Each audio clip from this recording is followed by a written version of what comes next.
Hello, Chalukya ಕ್ರಾಂತಿಗೆ ಸ್ವಾಗತ. ನಾನು ಚಿನ್ನಪ್ಪ ಸುಂದರಗಿ.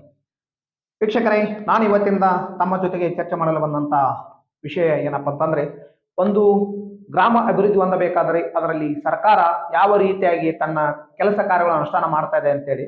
ಒಂದು ಗ್ರಾಮ ಅಭಿವೃದ್ಧಿ ಹೊಂದಬೇಕಪ್ಪ ಅಂತಂದ್ರೆ ಆ ಯೋಜನೆಗೆ ತಕ್ಕ ಹಾಗೆ ಕೇಂದ್ರ ಸರ್ಕಾರ ಒಂದು ಯೋಜನೆಯನ್ನು ತರುತ್ತೆ. ಆ ಯೋಜನೆ ಏನಪ್ಪ ಅಂದ್ರೆ ನರೇಗಾ, ಅಂದ್ರೆ ಮಹಾತ್ಮ ಗಾಂಧಿ ರಾಷ್ಟ್ರೀಯ ಉದ್ಯೋಗ ಖಾತ್ರಿ ಯೋಜನೆ ಎಂಬುದನ್ನು ಇದೊಂದು ಯೋಜನೆ ಜಾರಿ ತರುತ್ತ.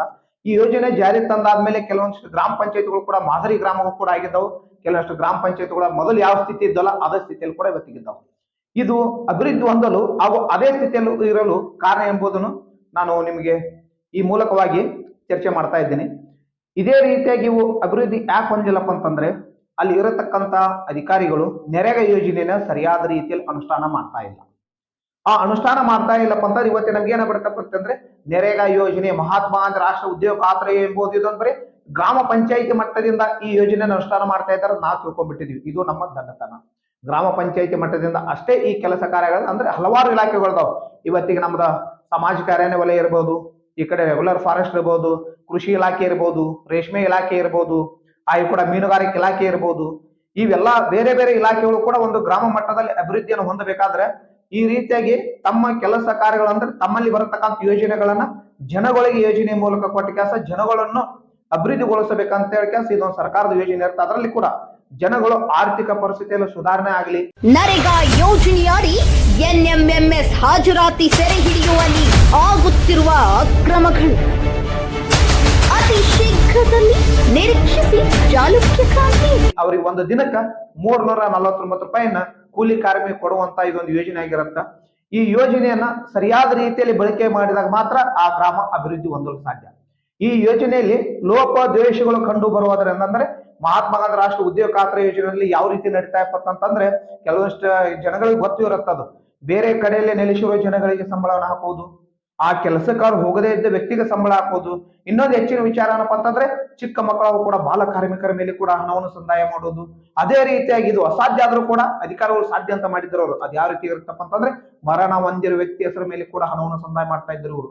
ಆದ್ರಿಂದ ಈ ರೀತಿ ಆಗುವ ಲೋಪದೋಷಗಳನ್ನು ತಡೆ ಹಿಡಿಯಬೇಕಂತೇಳಿ ಕೇಂದ್ರ ಸರ್ಕಾರ 2021ರಲ್ಲಿ NMMS ಎಂಬ ತಂತ್ರಾಂಶವನ್ನು ಜಾರಿಗೆ ತಂದ್ರು. ಆ NMMS ತಂತ್ರಾಂಶ ಯಾವ ರೀತಿಯಾಗಿರುತ್ತಪ್ಪ ಅಂತಂದ್ರೆ, ನ್ಯಾಷನಲ್ ಮೊಬೈಲ್ ಮಾನಿಟರಿಂಗ್ ಸಿಸ್ಟಮ್. ಈ ಸಿಸ್ಟಮ್ ಯಾವ ರೀತಿ ವರ್ಕ್ ಮಾಡತ್ತಪ್ಪ ಅಂತಂದ್ರೆ, ಯಾವ ರೀತಿಯಲ್ಲಿ ಕೆಲಸ ಕಾರ್ಯಗಳು ಕಾಮಗಾರಿ ನಡೆದಿರುತ್ತಲ್ಲ ಆ ಕೆಲಸದಲ್ಲಿ ಅನುಗುಣವಾಗಿ ಕೂಲಿ ಕಾರ್ಮಿಕರ ಪಟ್ಟಿಗೆ ಅನುಗುಣವಾಗಿ ಅವರ ಛಾಯಾಚಿತ್ರ ಆ ಕೆಲಸ ಮಾಡತಕ್ಕಂಥ ಜಾಗದಲ್ಲಿ ಇರಲೇಬೇಕು. ಇದು ಕಡ್ಡಾಯ. ಆದರೂ ಕೂಡ ಇವತ್ತು ಏನ್ ಮಾಡ್ತಾ ಇದ್ರಪ್ಪ ಅಂತಂದ್ರೆ ಅಧಿಕಾರಿಗಳು, ಅಲ್ಲಿ ಕೂಲಿ ಕಾರ್ಮಿಕರು ಇಲ್ಲದೆ ಇದ್ರು ಕೂಡ ಯಾವುದೋ ಒಂದು ಬೇರೆ ಫೋಟೋ ತಂದು ಅಪ್ಲೋಡ್ ಮಾಡುದು, ಇಲ್ಲಕಂದ್ರೆ ಯಾವುದೋ ಒಂದು ಮೊಬೈಲ್ ಫೋಟೋ ಅಪ್ಲೋಡ್ ಮಾಡೋದು, ಇಲ್ಲಕ್ಕೆ ಯಾವುದೋ ಒಂದು ಹಳೆಯ ಫೋಟೋ ಅಪ್ಲೋಡ್ ಮಾಡೋದಂದ್ರೆ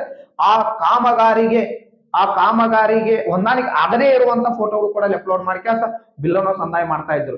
ಇಂತಹ ಕೇಸುಗಳು ನರೇಗಾ ಆಯುಕ್ತರೇ ಅಂದ್ರೆ ಪಂಚಾಯತ್ ರಾಜ್ ಆಯುಕ್ತರಿಗೆ ಕಂಪ್ಲೇಂಟ್ಗಳು ಹೋದಾಗ ನರೇಗಾ ಗ್ರಾಮ ಪಂಚಾಯತಿಗೆ ಸಂಬಂಧಪಟ್ಟಂತೆ ಪಂಚಾಯತ್ ರಾಜ್ ಇಲಾಖೆ ಆಯುಕ್ತರು ಕೂಡ 15/4/2024ರಲ್ಲಿ ಒಂದು ಆದೇಶನು ಕೂಡ ಜಾರಿ ಮಾಡ್ತಾರ. ಅವ್ರು ಆ ಆದೇಶ ಯಾವ ರೀತಿ ಆಗಿರುತ್ತಪ್ಪ ಅಂತಂದ್ರೆ, ಎಲ್ಲಾ ಜಿಲ್ಲಾ ಪಂಚಾಯತಿ ಮುಖ್ಯ ಕಾರ್ಯಾಧಿಕಾರಿಗಳ ಮೂಲಕ ಹಾಗೂ ಕೂಡ ಎಲ್ಲಾ ತಾಲೂಕು ಮಟ್ಟದಲ್ಲಿ ಬೇರೆ ಬೇರೆ ಇಲಾಖೆಗಳಲ್ಲಿ ನರೇಗಾ ಯೋಜನೆ ಕೆಲಸ ಕಾರ್ಯಗಳು ಮಾಡ್ತಾ ಇದ್ದಲ್ಲ ಆ ಇಲಾಖೆ ಮುಖ್ಯಸ್ಥರಿಗೆ ಕೂಡ ಆ ಪತ್ರವನ್ನು ತಲುಪಿಸುವಂತ ಕೆಲಸ ಇರುತ್ತ.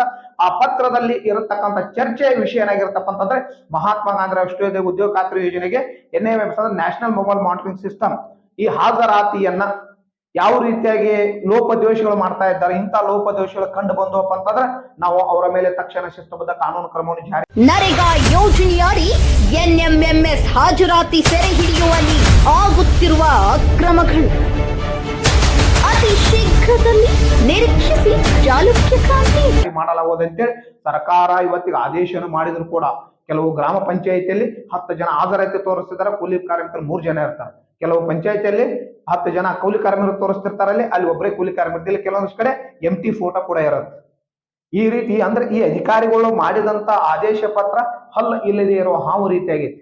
ಅದು ಯಾವ ರೀತಿಯಲ್ಲಿ ಯಾವ ಪಂಚಾಯಿತಿಯಲ್ಲಿ ಈ ರೀತಿ ಅಕ್ರಮ ನಡೆದದ ಅಂತೇಳಿ ನಾನು ಮುಂದಿನ ಸಂಚಿಕೆಯಲ್ಲಿ ತಮ್ಮ ಜೊತೆ ವಿಸ್ತಾರವಾಗಿ ಆ ಪಂಚಾಯಿತಿಯಲ್ಲಿ ನಡೆದಂತ ಕಾಮಗಾರಿಗಳು, ಆ ಪಂಚಾಯಿತಿಯಲ್ಲಿ ಅದನ್ನ ಮೇಟಿ ಅಂತೇಳಿ ಬರ್ತಾರೆ NMMS ತಂತ್ರಾಂಶ ಇದೆ, ನಾನು ಮುಂದೆ ಹೇಳ್ತೇನೆ. ನಾನು ಅದನ್ನ ಆ ತಂತ್ರಾಂಶ ಯಾವ ರೀತಿಯಾಗಿ ಅವ್ರು GPS ಮಾಡ್ತಾ ಇದ್ರು, ಅದನ್ನ ಅನುಷ್ಠಾನ ಮಾಡತಕ್ಕಂತ ಮೇಟಿ ಯಾರು, ಅವ್ರಿಗೆ ಒಂದು ದಿನಕ್ಕೆ ಸಂಬಳ ಏನಿರುತ್ತೆ, ಅವನ ಕರ್ತವ್ಯ ಏನಿರುತ್ತೆ, ಒಂದು ವೇಳೆ ಲೋಪದೋಷಗಳು ಕಂಡು ಬಂದ್ರ ಅವ್ರು ಯಾರ ಮೇಲೆ ತಕ್ಷಣ ಕ್ರಮವನ್ನು ಜಾರಿ ಮಾಡ್ಬೇಕಂತೇಳಿ ಮುಂದಿನ ಸಂಚಿಕೆಯಲ್ಲಿ ಭೇಟಿಯಾಗೋಣ.